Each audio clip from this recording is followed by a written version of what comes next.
Hello, today I'm going to show you how to do this Japanese inspired French design. I'm using two shades of pink and some silver as well, but you can recreate it in any colors you like. So I'm starting by creating a sort of semicircle on one side of the nail. I chose to have one side come up a little bit higher than the other, but you can make it symmetrical if you'd like to.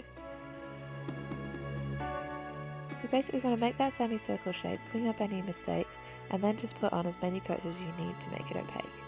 Now going in with the second colour, you're going to make another semicircle. I chose to make it a little bit further down at the side, but you could adjust this as you like. And again, you're just going to do as many coats as you need to make that opaque. Now I am going to line the edges of those semicircles with a silver polish. I am going to continue that down to where the edge of the circle was before I covered it up.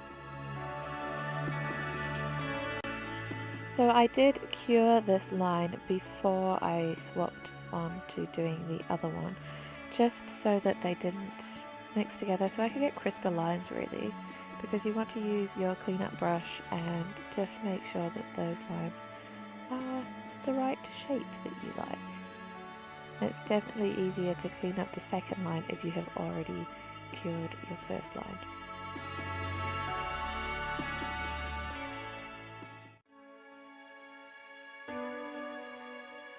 So here I'm going in and repeating that process on the other side. Really just outlining the circle in as thin as line as possible and clean up any mistakes before curing.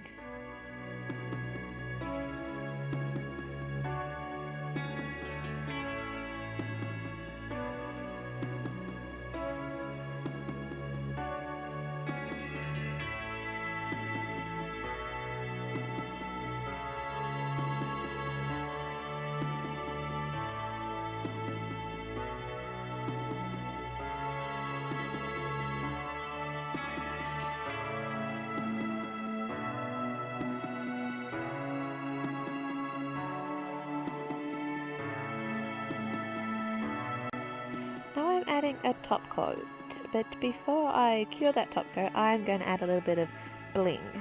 You don't have to add the bling, you could completely stop here, but these are Japanese inspired, so I felt like a bit of bling wasn't out of place.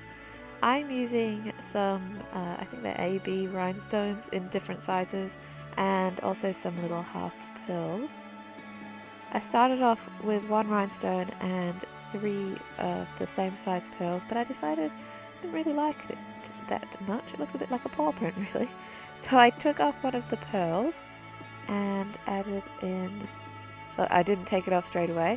I was just playing around, but I did decide to take off the third pearl, and I added another rhinestone that is now out of shot, and another pearl as well, a smaller pearl. I think when creating these clusters, you really want to use different sizes of stones and pearls just to make it look, I don't know, I feel like it looks better when it's not symmetrical.